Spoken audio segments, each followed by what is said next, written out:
Hello बच्चों, welcome again to balance academy. मैं फैज़ अपने चैनल पे आपका फिर से वेलकम करता हूँ। आज हम लोग जो टॉपिक शुरू करने जा रहे हैं वो शुरू करने जा रहे हैं ह्यूमन रिप्रोडक्शन। इसके पहले हमने क्लास 10 का पहला चैप्टर ख़त्म कर दिया है, तो जो बच्चे क्लास 10 के हैं वो इसके पहले का वीडियो देख सकते हैं। अब देखिए, रिप्रोडक्शन की बात करते हैं। रिप्रोडक्शन का मतलब ही होता है the process of producing new organisms which are similar to their parents. जो अपने पेरेंट्स के जैसे ही दिखते हों, हूबहू, मतलब कि पेरेंट्स के जैसे ही दिखते हों, वो कहलाता है प्रोसेस, क्या कहलाता है, रिप्रोडक्शन कहलाता है। या सीधी भाषा में कहें तो अपने जैसे नए ऑर्गेनिजम्स को प्रोड्यूस करना। ठीक है, जैसे डॉग है, डॉग अपने जैसे नए डॉग को प्रोड्यूस करेगा। ह्यूमन्स है, ह्यूमन्स अपने जैसे नए बच्चों को प्रोड्यूस करते हैं। ठीक, तो जितने भी ऑर्गेनिज़म हमारे अर्थ पे हैं, चाहे वो प्लांट हो, चाहे वो एनिमल हो, चाहे वो यूनिसेलुलर ऑर्गेनिज़म हो, चाहे वो माइक्रोस्कोपिक ऑर्गेनिज़म हो, सबके अंदर रिप्रोडक्शन प्रोसेस होती है। ठीक है, तो आज हम क्या करेंगे, आज हम लोग इंट्रोडक्शन देखेंगे कि इस चैप्टर में हमें पढ़ना क्या क्या है। सबसे इम्पॉर्टेंट बात तो ये है कि इस चैप्टर में हमें पढ़ना क्या क्या है। ठीक, तो चलिए आज आगे का टॉपिक शुरू करते हैं। अरे ये क्या स्लाइड ब्लैंक है? ओह, आज मैं लिख के पढ़ाऊँगा। ठीक है, आज मेरा मूड है लिख के पढ़ाने का, तो अब मैं आप लोग को लिख के पढ़ाऊँगा। तो देखिए, सबसे पहले हमें जो पढ़ना होगा वो हमें ये जानना है प्यूबर्टी क्या होती है। प्यूबर्टी, ठीक। उसके बाद हम लोग क्या जानेंगे, उसके बाद हम लोग वन बाय वन अंदर जाते जाएंगे पूरे डिटेल में। उसके बाद हम लोग पढ़ेंगे male reproductive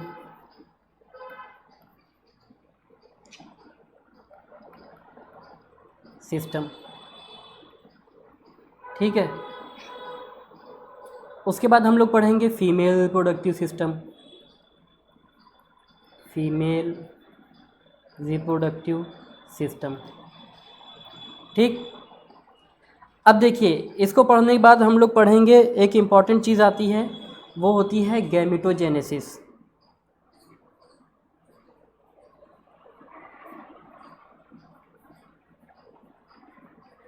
one by one ये चीज़ें जानते जाइए। ठीक है, गैमेटोजेनेसिस के बाद हम लोग को एक इम्पॉर्टेंट चीज़ और पढ़नी है, वो पढ़नी है menstrual cycle. Menstrual cycle,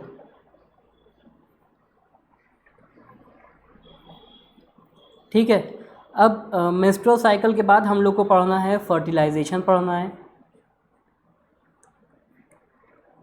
fertilisation.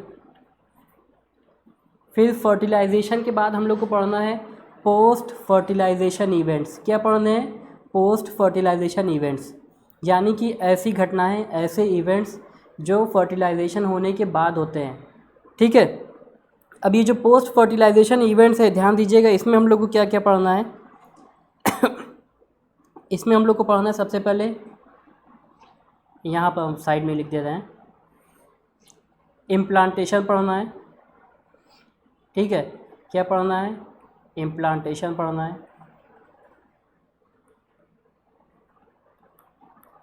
फिर उसके बाद पढ़ना है प्रेगनेंसी। उसके बाद क्या पढ़ना है? प्रेगनेंसी। ठीक, इसके बाद क्या पढ़ना है? एम्ब्रियोजेनेसिस पढ़ना है। क्या पढ़ना है? एम्ब्रियोजेनेसिस, या सिंपल भाषा में कहें तो एम्ब्रियोनिक डेवलपमेंट। Embryonic development. और लास्ट में एक टॉपिक बचा है पार्चुरेशन। Parturition and lactation.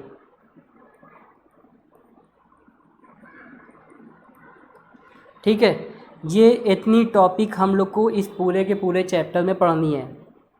ठीक, अब यहाँ पर ये जितनी भी टॉपिक मैंने लिखी है, इन सब के बारे में एक ब्रीफ इंट्रोडक्शन दे रहे हैं आप लोग को, ताकि जब हम लोग ये अगले वीडियो से टॉपिक वन बाय वन शुरू करेंगे तो आप लोगों को कोई प्रॉब्लम क्रिएट ना हो। ठीक है, प्यूबर्टी क्या होती है? प्यूबर्टी वो एज होती है जिस एज में ह्यूमंस के अंदर चेंजेस देखने को मिलते हैं। जो मेल होते हैं, फीमेल होते हैं, जो मेल फीमेल चाइल्ड होते हैं, चाइल्ड क्या होते हैं, वो एडल्टहुड की तरफ बढ़ते हैं।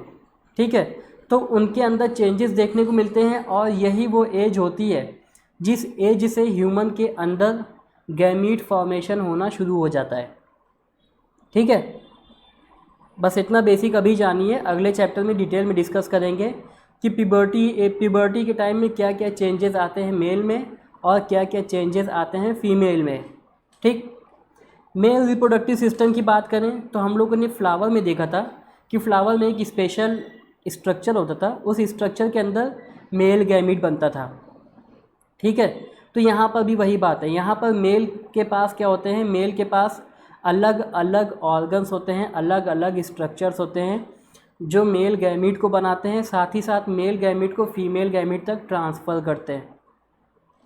ठीक है, मेल गैमीट को फीमेल के बॉडी में ट्रांसफ़र भी करते हैं। तो इसमें हम लोग अलग अलग पढ़ेंगे, जैसे टेस्टिस पढ़ेंगे। ठीक है, इसके बाद कुछ डक्ट पढ़ेंगे, वास डिफरेंशिया पढ़ेंगे, एपिडाइडमिस है, बहुत सी चीज़ें हैं, वो सारी चीज़ें हम लोग 1 बाय 1 पढ़ेंगे। फीमेल रिप्रोडक्टिव की बात करें तो फीमेल के पास भी कोई एक स्ट्रक्चर होगा जिसके अंदर फीमेल गैमीट बनता होगा, साथ ही साथ वहाँ पर भी कोई स्ट्रक्चर होगा जहाँ पर गैमीट्स का फ्यूज़न हो रहा होगा। ठीक है, तो फीमेल में हम लोग ओवरी की बात करेंगे, फैलोपियन ट्यूब की बात करेंगे, यूट्रस की बात करेंगे, वेजाइना की बात करेंगे, ये सारी चीज़ें बात करेंगे। इम्पॉर्टेंट चीज़ क्या है, ये गैमिटोजेनेसिस। अगर ये गैमीट नहीं बनेंगे, गैमिटोजेनेसिस का मतलब क्या होता है, the process of formation of gametes from their mother cell. Mother cell से जो गैमीट्स बनते हैं वही कहलाता है गैमिटोजेनेसिस। ये ध्यान दीजिएगा, अगर गैमिटोजेनेसिस नहीं होगी तो रिप्रोडक्शन प्रोसेस नहीं होगी, क्योंकि आप लोगों को पता है हमारे अंदर सेक्सुअल रिप्रोडक्शन होता है और सेक्सुअल रिप्रोडक्शन बिना गैमीट्स के नहीं हो सकता है। ठीक है, तो यहाँ पर एक बात याद रखिएगा आप लोग कि जो मेल गैमीट होता है उसको हम लोग कहते हैं स्पर्म। क्या कहते हैं? स्पर्म। और जो फीमेल गैमीट होता है उसको हम लोग क्या कहते हैं? एग। ठीक है, मेल गैमीट को स्पर्म कहते हैं, फीमेल गैमीट को एग कहते हैं। ये याद रखिएगा, पूरे चैप्टर में हम बार बार ये नाम लेंगे आप लोग के सामने, पूरे चैप्टर में आप लोग के सामने ये नाम बार बार लेंगे। तो आप लोग ये मत सोचिएगा कि ये सर कहाँ से नाम ले रहे हैं। ठीक है, कलर चेंज कर ले भाई, चेंज कर लेना। चलिए, ठीक, तो मेल गैमीट क्या है, मेल गैमीट कौन सा है, फीमेल गैमीट कौन सा है, ये हमेशा याद रखिएगा। ठीक है, तो गैमिटोजेनेसिस हो गई। अब इसके बाद क्या होता है, फीमेल के अंदर एक स्पेशल केस होता है। फीमेल का जो क्या कहते हैं, जो फीमेल की बॉडी है उसमें हर महीने एक चेंज आता है और वो कहलाती है मेंस्ट्रुअल साइकिल। मेंस्ट्रुअल साइकिल में ये ब्लीडिंग वगैरह होती है और एग का डेवलपमेंट होता है, फिर एग का डीनेचुरेशन होता है। वो सारी चीज़ें हम लोग पढ़ेंगे, डिटेल में पढ़ेंगे मेंस्ट्रुअल साइकिल। ठीक, इसके बाद हम लोग जो नेक्स्ट पढ़ेंगे वो इम्पॉर्टेंट चीज़ है फर्टिलाइजेशन। यहाँ पर ये जो फीमेल और मेल गैमीट है, स्पर्म और एग, जब ये फ्यूज़ करेंगे तो इनका फ्यूज़न ही कहलाता है फर्टिलाइजेशन। ठीक है, आप लोग इसका स्क्रीनशॉट ले लीजिए, क्या क्या पढ़ना है इसको हम क्लियर करने जा रहे हैं और फिर इसके आगे का हम लोग पढ़ेंगे। स्क्रीनशॉट ले लिया भाई आप लोगों ने, चलिए अच्छी बात है। ठीक, फर्टिलाइजेशन का मतलब क्या समझ रहे हैं, स्पर्म और किसके साथ फ्यूज़ करेगा, एग के साथ फ्यूज़ करेगा। स्पर्म क्या करेगा, एग के साथ फ्यूज़ करेगा, और ये जो फ्यूज़न की प्रोसेस है यही प्रोसेस कहलाएगी फर्टिलाइजेशन।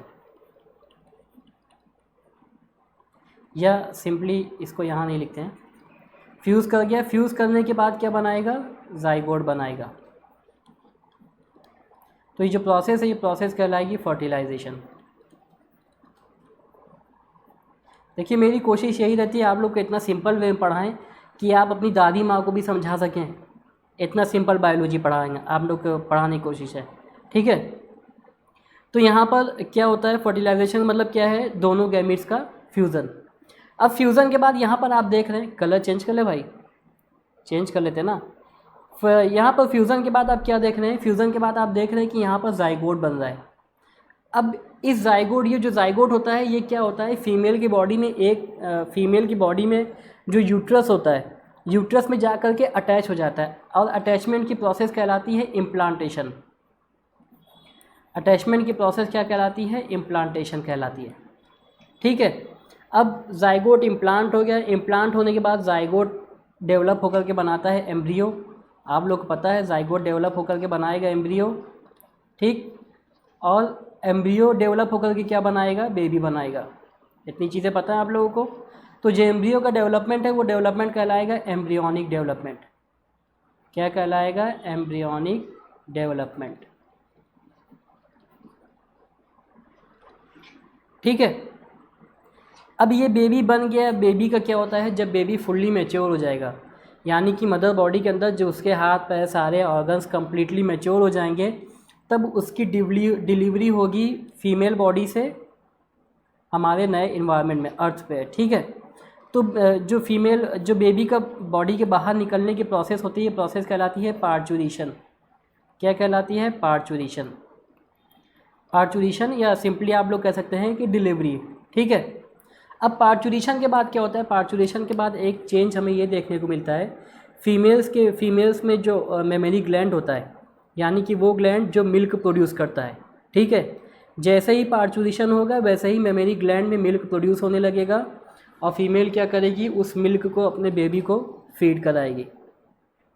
ठीक, तो ये था पूरा एक ओवरऑल समरी कि हमें इस चैप्टर में क्या क्या पढ़ना है।